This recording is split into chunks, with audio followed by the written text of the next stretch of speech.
Basilea, channel pendalaman Alkitab, studi teologi, dan podcast pelayanan oleh Pendeta Sony Santoso, Eskom, MTH. Like, subscribe, and share, dan selamat menonton. Salam sahabat Basilea TV. Hari ini kita jumpa lagi di podcast yang kedua. Hari ini temanya adalah pelayanan anak jalanan. Kita akan dilayani oleh sahabat kami, Pendeta Rudi LK. Salam Pak Rudi. Salam. Ya, luar biasa. Ya. Mohon Pak Rudi perkenalkan diri dahulu. Ya, oke. Saudara yang menyaksikan di channel ini, nama saya Rudi Bernardus Elkel. Istri satu, anak satu, dan pelayanan tetap selalu ada di dunia jalanan. Ya. Oke. Ya, saya juga ketika mengenal Pak Rudi ini sesuatu yang spesial dan luar biasa ya Bapak Ibu, karena ternyata ada hamba Tuhan, pendeta yang Tuhan pakai untuk melayani anak jalanan. Nah, ini Pak Rudi, saya mau tanya dulu. Gimana? Definisi anak jalanan itu seperti apa Pak Rudi?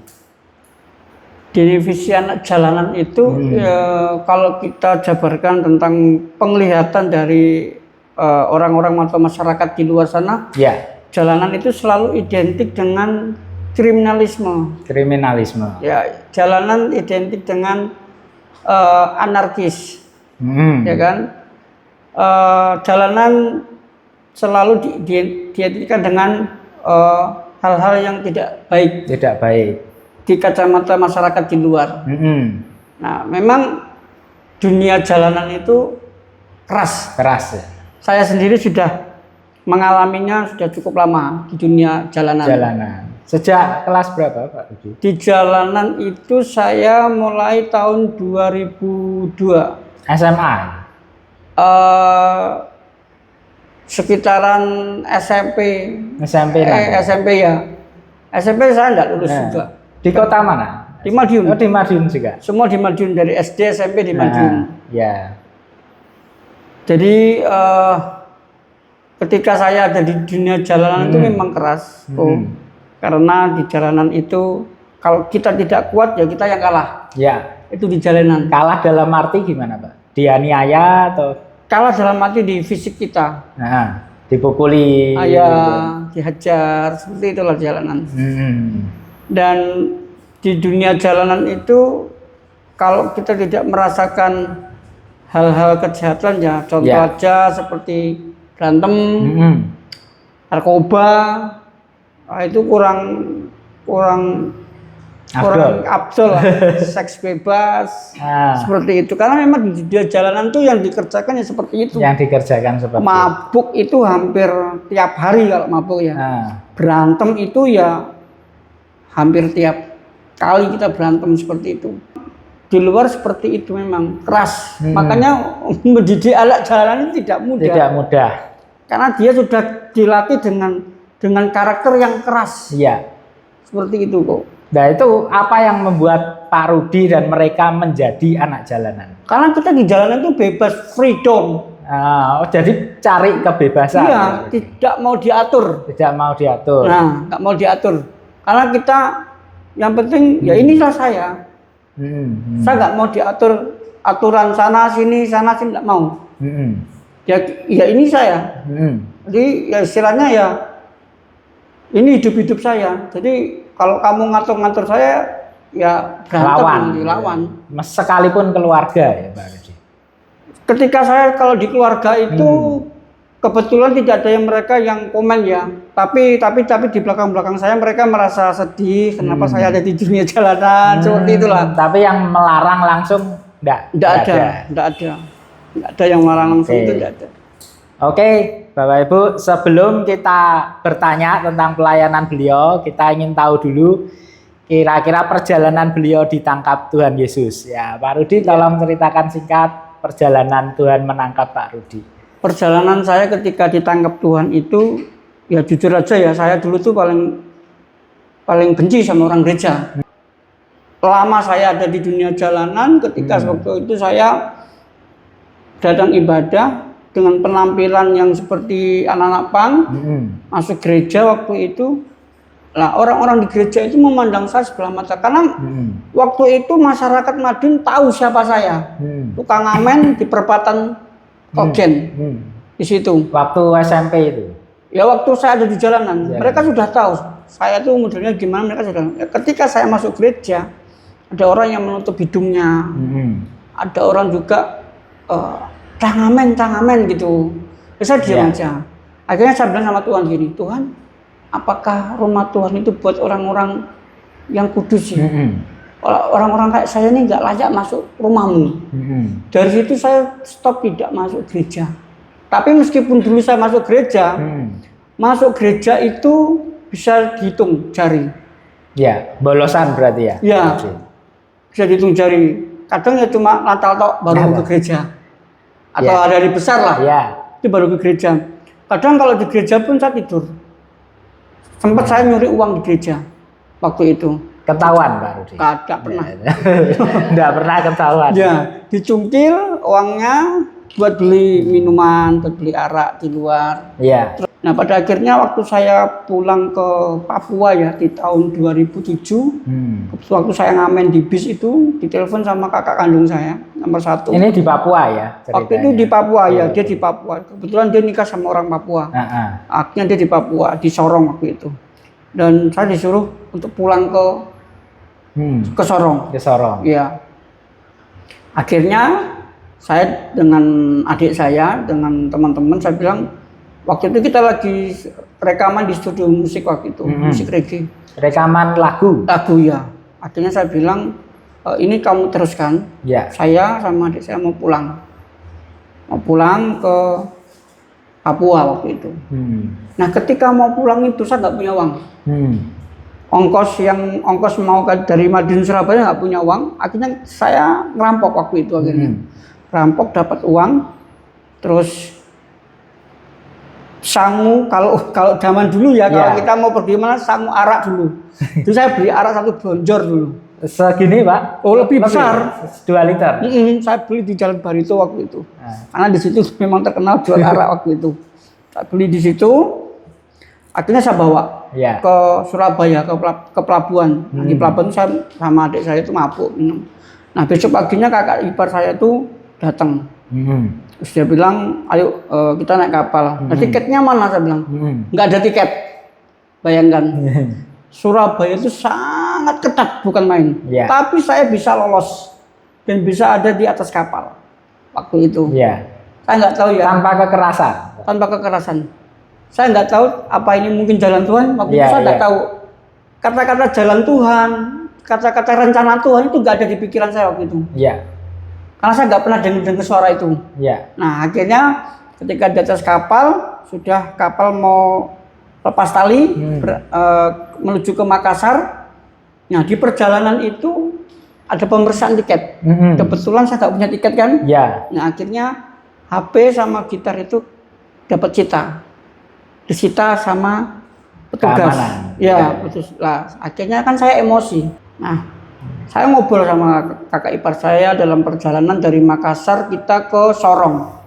Nah, untuk info aja Bapak Ibu ya, Pak Rudi ini kembar ya Pak Rudi? Saya kembar. Beliau ini kembar dan sejak kecil apakah terpisah atau jadi satu? Terpisah. Jadi saya kenal kembaran saya itu kelas 6 SD. Baru tahu. Di Maluku? Di sini, di Madiun. Di Madiun. Karena kita dipisah, jadi saya ikut sama kakaknya bapak. Terus adik kembar saya ikut sama adiknya bapak juga. Jadi mereka 2 bersaudara itu ada di Madiun waktu itu. Nah, akhirnya saya diajak ke gereja waktu itu. Waktu itu saya diajak di salah satu gereja Pantekosta. Tapi saya nggak mau. Kan saya kalau diajak gereja itu saya mesti dari barisan belakang saya keluar. Tadi gereja saya waktu itu. Terus kakak saya ngomong lagi, ayo ikut ke gereja kita. Nah, akhirnya saya ikut. Nah ketika saya masuk gereja itu, badan saya tuh kayak kesetrum rasanya. Saat khotbah atau saat puji-pujian. Dan itu nggak pernah saya rasakan ketika saya ada di Madiun. Nah ketika orang-orang lagi tepuk-tepuk tangan, nyanyi-nyanyi, lah kok saya tuh nangis. Nah adik saya bilang, lah kenapa nangis? Gitu kan saya. Kenapa kamu nangis? Gak tahu. Saya nangis kayak anak kecil. Iya. Sampai saya usap air mata saya. Kenapa kok nangis ini? Nah, ketika gembala sidang ini selesai memberitakan firman, jadi dalam kondisi firman itu disampaikan juga masih nangis. Masih nangis. Saya nggak tahu kenapa saya kok bisa nangis gitu loh. Iya. Padahal saya di gereja dulu nggak pernah nangis. Iya. Gitu. Masa kok preman nangis? Kan gitu kan pikiran saya. Statusnya masih preman ya. Iya. Apalagi waktu itu rambut saya gimbal panjang segini kayak Bob Marley itu. Iya. Ya, orang lihat sudah ketakutan lihat model-model Kalau saya. saudara kandungnya nggak sama ya, nggak Nggak. anak jalanan gitu. Ya sama di jalanan, Oh, sama di jalanan. cuma dia nggak terlalu vulgar kayak beda dengan saya. Terus akhirnya siapa yang maju, yang mau didoakan silakan maju ke depan. Waktu itu namanya Artako ya. Iya. Saya maju ke depan waktu itu. Ada salah satu pendeta dari Manado waktu itu mendoakan saya. Dia ngomong sama saya gini, dia bisik saya. Kamu akan dipakai Tuhan dia. Iya. Saya tidak tahu mau dipakai Tuhan apa, saya orang bejat. Iya. Akhirnya karena didoakan, saya tambah nangis kayak anak kecil waktu itu. Saya jatuh. Karena nggak sadarkan diri waktu itu. Saat ibadah. Saat ibadah. Akhirnya ketika saya pulang sama kakak jalan kaki, kakak saya tanya, kamu kenapa tadi nangis? Kamu dihajar sama Roh Kudus ya? Iya. Nggak tahu saya kak, tiba-tiba saya nangis gitu. Nah akhirnya saya sering ibadah di situ. Nah gereja itu punya namanya bengkel manusia. Jadi orang-orang preman-preman dari manapun tuh di situ semua. Dan saya akhirnya diikutkan di situ. Komunitas ya. Iya, masuk di bengkel manusia itu, singkat cerita, masuk di situ. Di situ itu hampir tiap jam itu doa penyembahan. Itu setiap hari. Nah, ketika saya ikut doanya mereka, nyanyi segala macam, kok saya tuh gereng, kayak singa. Iya, kayak kesurupan. Terus kayak orang kesurupan. Dah, orang udah takut semua. Itu selama 1 bulan saya pelepasan, sampai lemes badan saya. Apa punya jimat Pak sebelumnya? Jimat semua ada lengkap di tubuh saya ini ada semua. Cuma satu yang susah dikeluarkan waktu itu, namanya itu roh kepahitan. Nah itu yang paling lama, 2 jam baru bisa roh itu keluar dari tubuh saya. Tua kepahitan dengan teman, kepahitan dengan siapapun saya kepahitan. Termasuk dengan Tuhan kan? Dengan Tuhan juga. Iya. Kecewa. Kecewa. Akan hidup apa yang terjadi gitu ya Pak. Pokoknya rusak lah saya. Nah, pada akhirnya saya ternyata Tuhan suruh saya memberitakan Injil pada akhirnya. Iya. Saya tidak langsung ya. Dan akhirnya saya memutuskan waktu itu sekolah teologi ya. Di Sorong. Di Sorong. Sebelum sekolah teologi ya, saya itu pernah jatuh lagi kan. Saya masuk di klub malam, saya mabuk lagi, saya merokok lagi, jatuhlah saya. Iya. Nah, jadi saya pendaftaran sekolah teologi ya. Jadi minggu itu masuk malam. Nah besoknya sorenya saya masuk asrama. Nah dari situ saya puasa sampai saya selesai sekolah. Puasa 40 hari, puasa Ester, puasa 1 minggu nggak makan nggak minum di asrama itu. Di asrama. Dan sampai dosen-dosen saya tuh sangat meragukan saya. Kalau saya ini akan jadi seorang hamba Tuhan karena di asrama pun saya harus ndablek kok. Butuh proses ya. Ya, karena teman-teman saya ini berbeda-beda. Ada dari Papua, ada dari Ambon. Jawa cuma nggak ada, cuma saya aja. Ada yang dari Maluku Utara. Jadi beda karakter. Sampai satu kali saya mau berantem sama anak Papua di situ. Saya ancam sama dia. Iya. Mereka sampai ampun mereka. Iya. Tapi pada akhirnya ya Tuhan rubah saya. Memang di asrama itu tempat pembentukan karakterku. Saya dibentuk di situ. Dan saya juga nggak tahu ya siapa yang biayai saya sekolah. Sampai sekarang saya nggak tahu siapa yang biayai saya. Sampai saya selesai di wisuda, nggak tahu semua siapa gratis ya. Semua. Ya. Seperti Tuhan itu. kirim donatur buat Pak Rudi. Puji Tuhan. Terus setelah lulus STT kemana pertama pelayanan?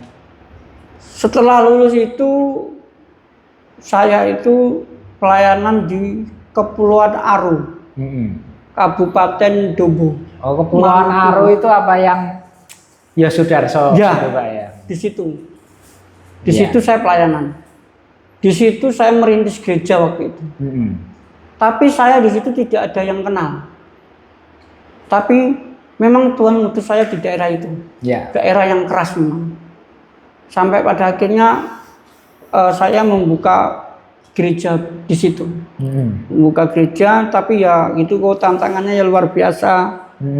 Sampai saya tuh ibadah dilempar batu, padahal di situ kan orang Kristen banyak kok. Iya, iya. Ibadah dilempar batu, dipikir ajaran sesat, tepuk-tepuk tangan, gereja apa tuh tepuk-tepuk tangan, nangis-nangis. Karena kata-kata ini pernah saya keluarkan ketika saya ada di Madiun. Tetangga saya tuh orang Pentecostal juga. Oh iya. Saya katanya ini gereja sesat ini. Tepuk-tepuk tangan, habis itu nangis, nyanyi-nyanyi. Iya.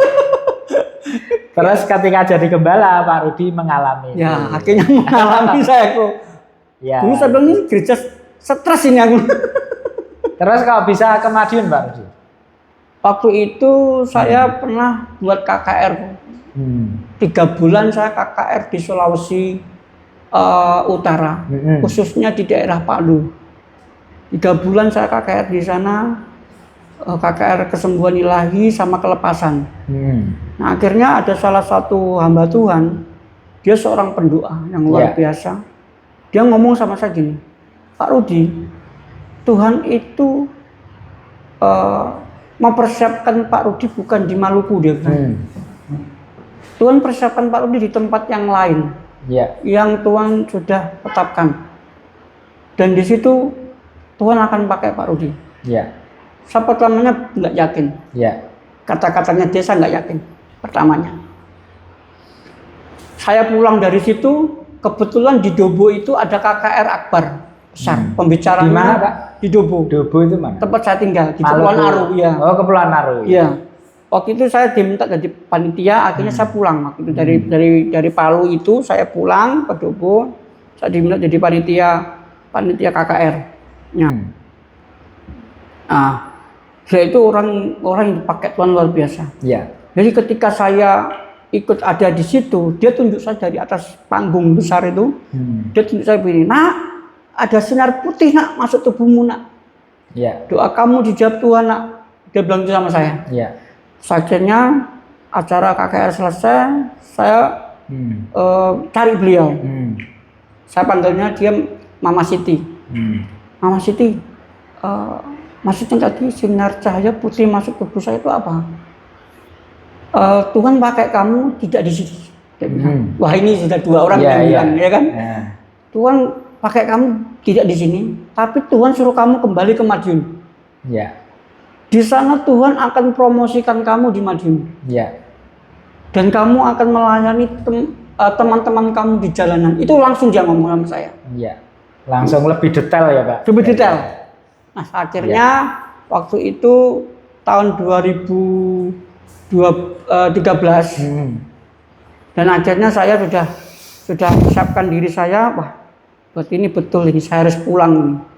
Saya bikin surat pengunduran diri waktu itu di gereja saya yang lama. Saya kirim ke BPD bahwa saya mengundurkan diri dari gereja ini. Saya akan kembali ke Jawa. Aduh, banyak cemooh, banyak, waduh, macam-macam saya terima itu. Aduh, makanya saya sudah gak kaget ya. Alami seperti itu sangat sudah gak kaget. Karena saya sudah ngalami dulu di sana, banyak ngalamin. Sampai saya peritisan itu nggak bisa makan waktu itu memang. Cuma makannya ya daun kemangi sama nasi putih. Kadang makan papeda itu aja. Aduh, ngeri peritisan saya pernah ngalamin. Papeda itu seperti apa Pak? Seperti kayak kanji itu. Sagu. Sagu itu. Kalau sini kan kalau nggak ada sagu kan pakai kanji. Tepung kanji itu. Kayak lem modelnya. Terus dimasak apa? Dimasak biasa, panas gitu kayak lem itu. Terus dikasih kuah kuning, jadi enak. Kuah ikan. Kuahnya kuah ikan. Ya, makanannya di sana seperti itu. Papeda. Ya. Terus akhirnya setelah itu saya pulang ke Madiun waktu itu. Balik ke Madiun. Terus sama satu kapal dengan Mama Siti ini. Dia bilang gini, nak, kamu itu penginjil nak. Kamu nanti akan jalan terus melayani Tuhan. Lewat kehidupan kamu dan lewat apa namanya pengalaman-pengalaman kamu dulu. Ya. Dan akhirnya saya sampai di Madiun. Sampai di Madiun orang-orang tuh sudah nggak kenal saya semua kok. Karena saya dulu itu berangkatnya tuh badan saya kecil, kurus, kering, hitam, baliknya gemuk, putih. bersih. Kayak dulu lagi. Beda. Makanya orang heran. Sampai tante saya tuh nggak kenalin saya lagi. Kalau itu saya lucu. Waktu itu. Terus akhirnya saya bingung ya. Tuhan, saya harus memulai pelayanan dari mana nih Tuhan? Saya tanya Tuhan dulu. Saya berdoa puasa waktu itu. Saya puasa 40 hari waktu itu. Akhirnya Tuhan jawab, kamu harus melayani anak-anak jalanan. Ininya Pak Rudi dikasih rantai. Oh iya ini. Nah, di lubang gitu. Ini di mulut ini. Di mulut sini. Ya, ini lubang. Ini lubang dulu. Ini lubang dulu. Sini lubang. Beda dengan yang luka di pipi ini ya. Beda. Kalau luka ini memang luka bakar. Kalau yang ini memang dulu saya coblos sendiri tuh. Jadi dom pentul tuh kok. Tak panasin pakai lilin, tak blus gitu. Ini mak blus gitu. Berdarah. Sampai bengkak, sampai nanah. Bengkak ya, nanah ya. Sampai minum tuh nggak bisa kok. Lah minum mancur sini kok. Oh iya, keluar lagi ya. Iya. Ngerokok pun nggak bisa waktu itu. Lah ini bolong kok. Iya. Baik Bapak Ibu, itu tadi kisah perjalanan Pendeta Rudi Elkel akhirnya ke Madiun dan akhirnya merintis pelayanan Madiun, yaitu pelayanan anak jalanan. Sekarang kita membahas pelayanan itu Pak. Apa yang dikerjakan di pelayanan anak jalanan Pak? Ya, waktu saya itu pernah satu kali Tuhan itu tegur saya kok. Waktu itu saya naik motor. Tuhan bilang gini, kamu lihat itu orang-orang yang nggak punya rumah, orang-orang yang tinggal di emper-emper toko gitu loh. Lihat mereka itu, tidak ada orang yang melihat mereka itu kasihan. Dulu kamu juga sama kayak mereka. Sekarang oleh karena kasih karunia-Ku, kamu sudah menjadi orang seperti ini. Bisa nggak kamu tolong mereka itu? Dan memberitakan Injil buat mereka. Melalui persekutuan gitu tadi. Awalnya saya bingung ke waktu itu. Gimana Tuhan saya harus ketemu sama mereka ini. Nah akhirnya saya berdoa minta hikmat Tuhan.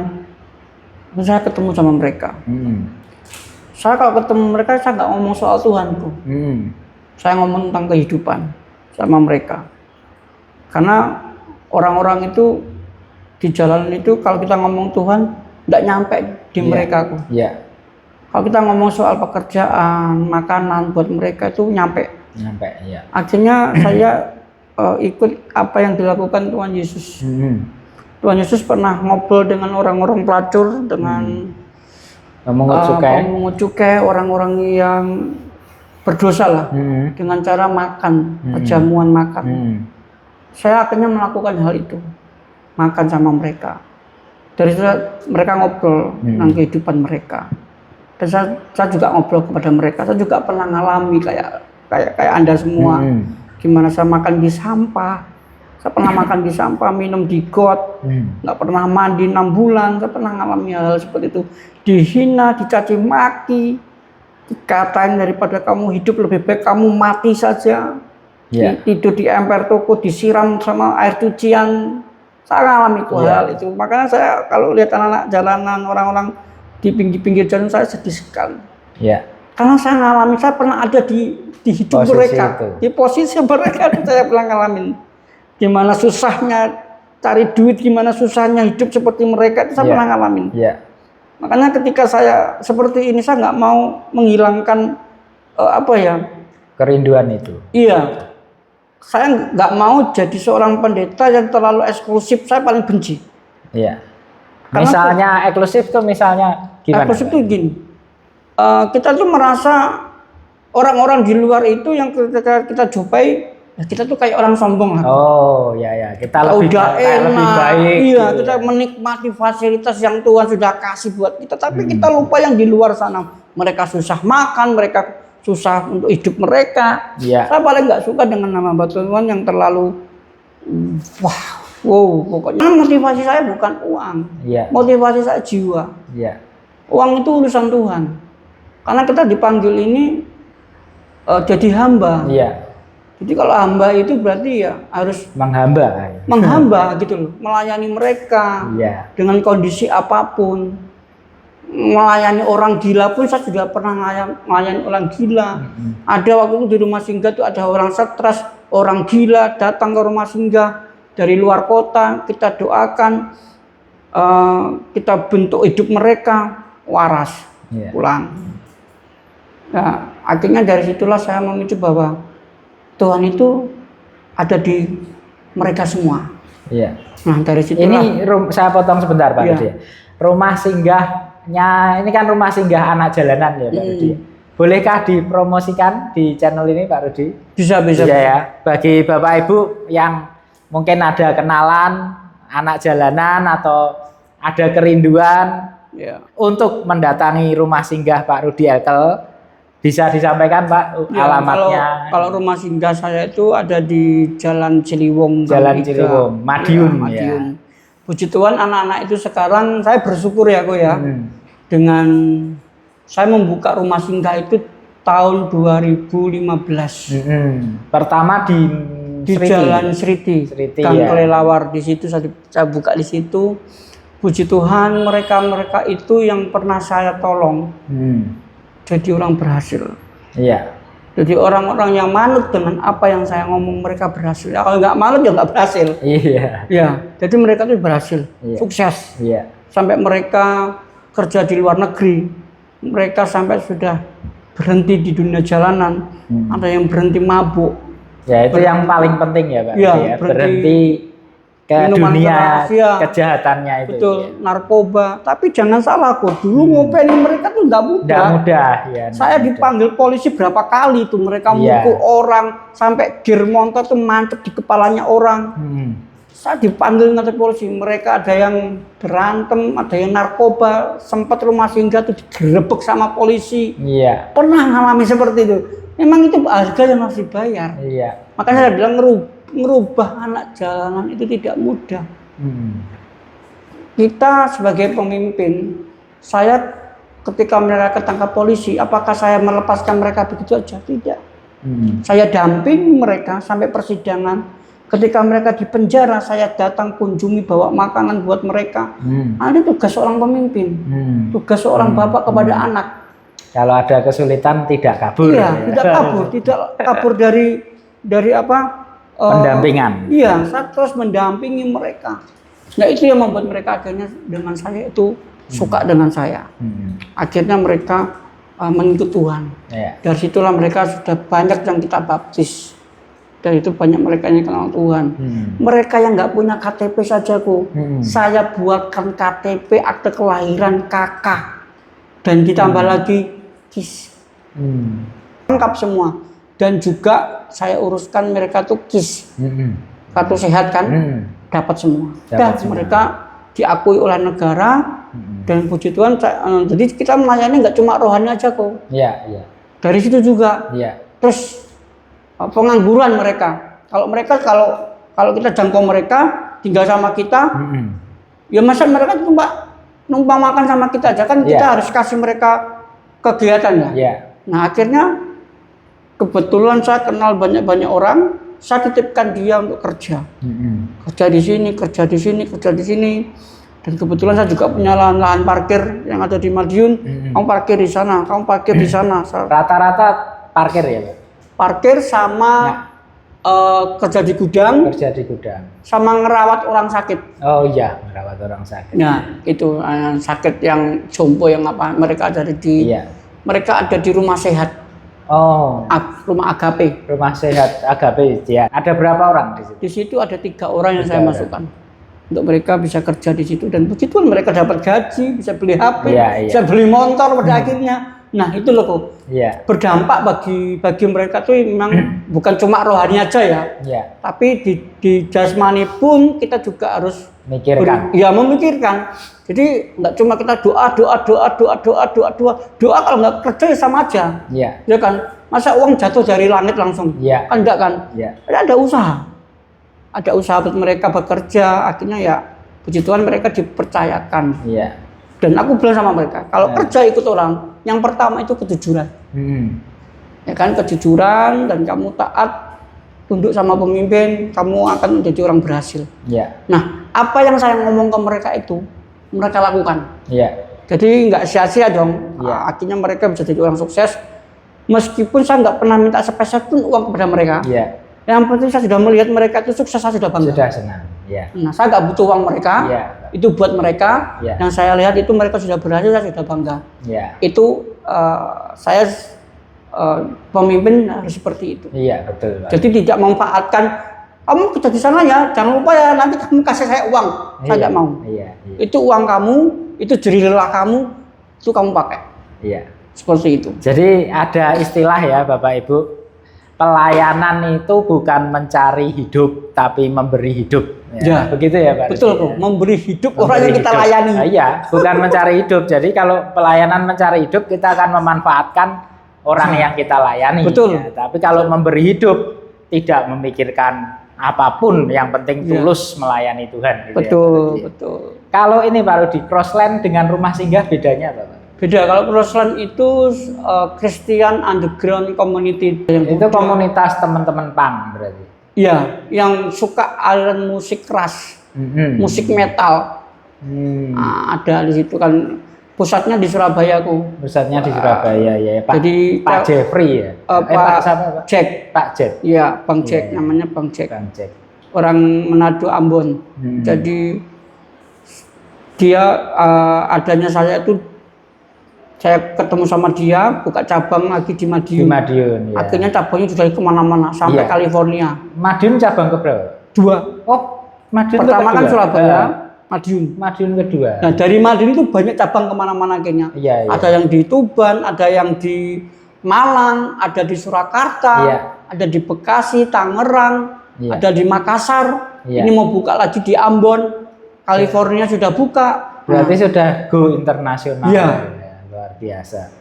Crossland ya. Jadi Iya. Pak Rudi ini selain pelayanan rumah singgah, beliau juga ketua Crossland Madiun. Iya, Ya, Pak ketua Rudi, Crossland ketua Madiun. Crossland Madiun. Nah, kalau dulu saya pernah melayani di persekutuannya Pak Rudi itu Crosslandnya atau rumah singgahnya? Itu Crossland. Crosslandnya Iya, ya. setiap Kamis kita ada Waktu namanya itu- PD. Iya, kayak PD ya. Iya, persekutuan doa.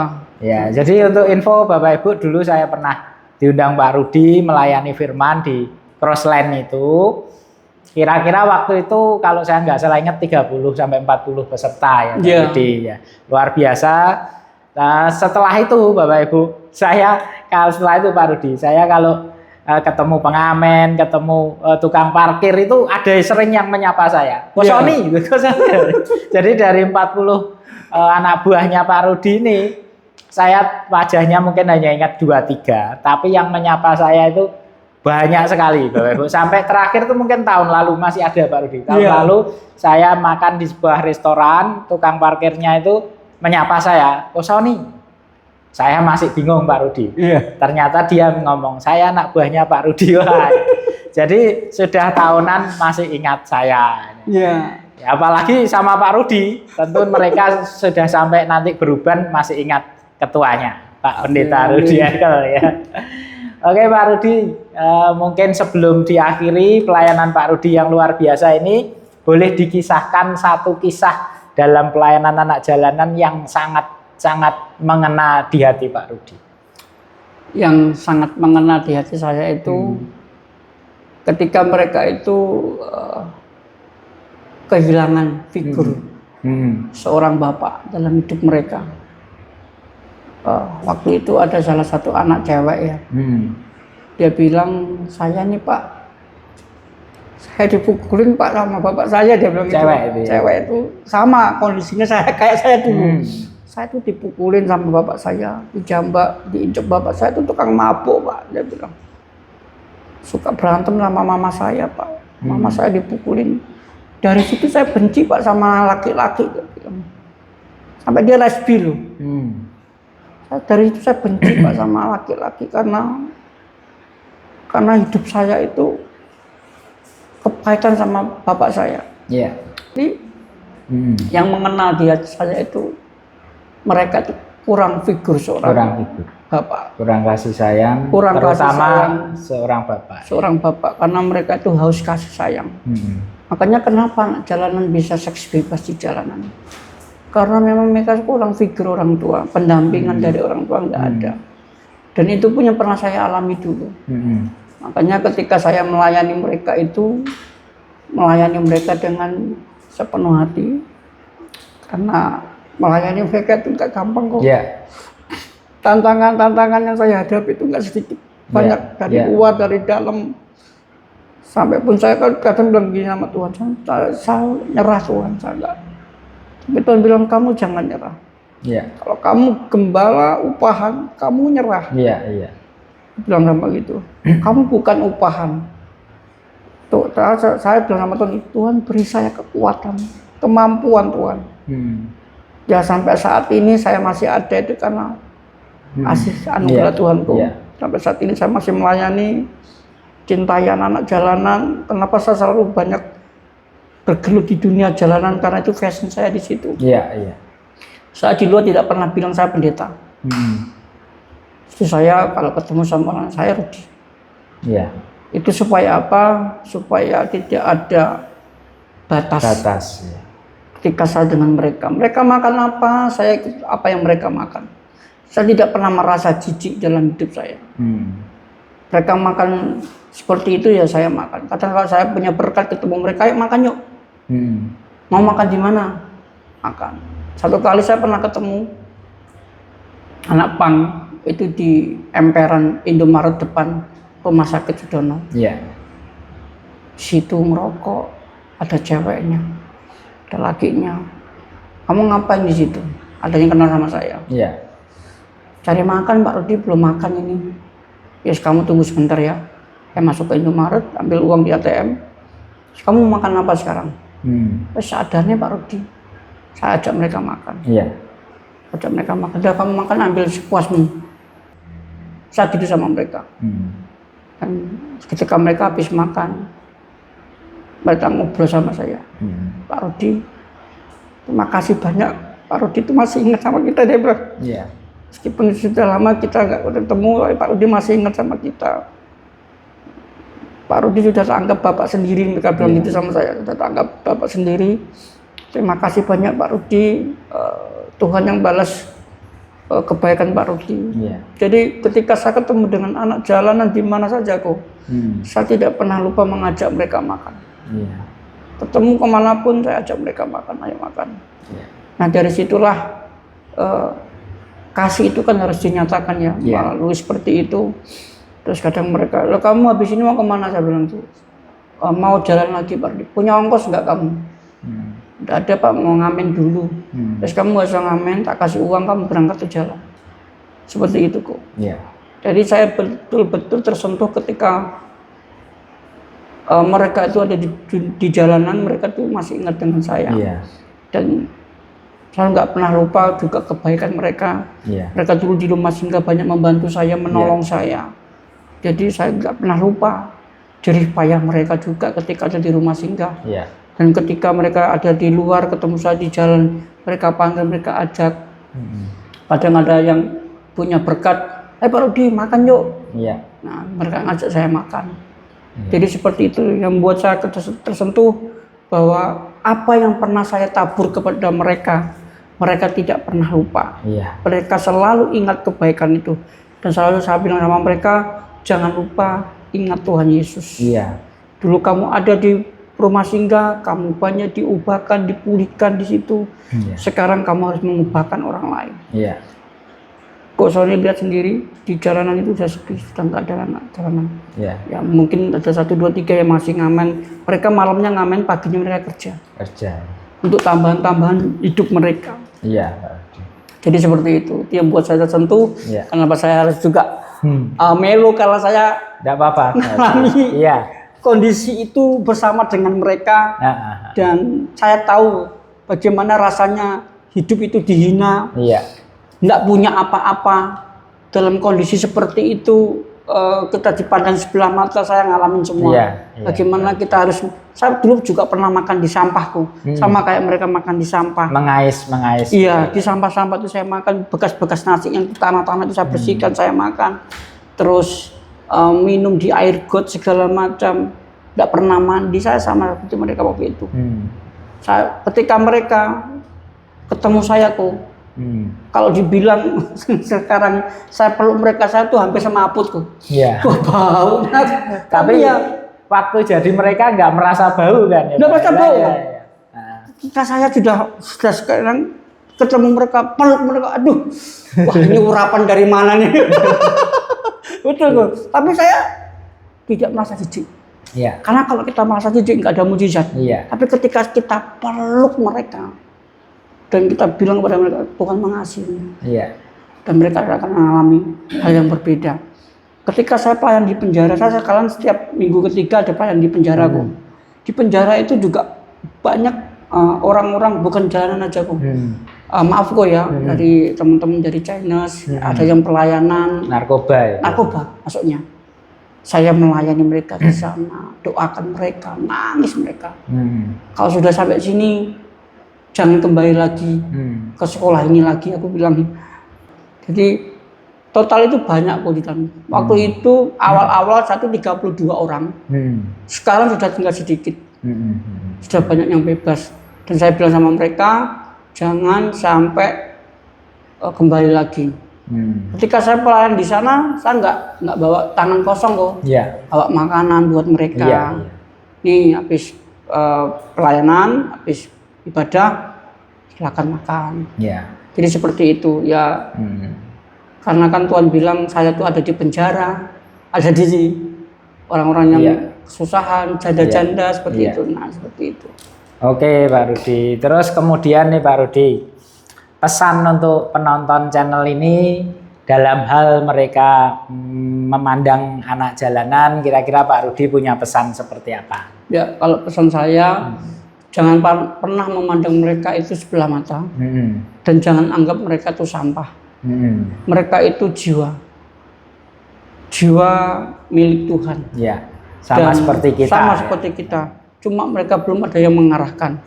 Tapi ketika kita ketemu dengan mereka, lakukanlah mereka dengan baik. Iya.